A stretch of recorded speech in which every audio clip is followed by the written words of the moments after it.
Hey everyone, and welcome back. Want your product pages to have clean SEO-friendly URLs? In this video, I'll show you how to set up permalinks for your WooCommerce store in the free plan. First, your WordPress dashboard, go to Settings greater than Permalinks. You'll see several common settings. For most WooCommerce stores, the best choice is post name. This makes your product URLs simple and descriptive. Like your site.com/product/blue-t-shirt, scroll down to the bottom of the Permalinks page.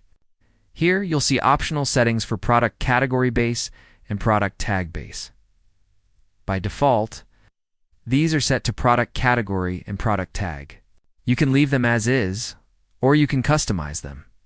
For example, you could change the category base to just shop, so your URLs look like your site.com/shop/clothing. If you want to remove the base entirely so categories appear directly under your domain, you can enter a single dot in the field.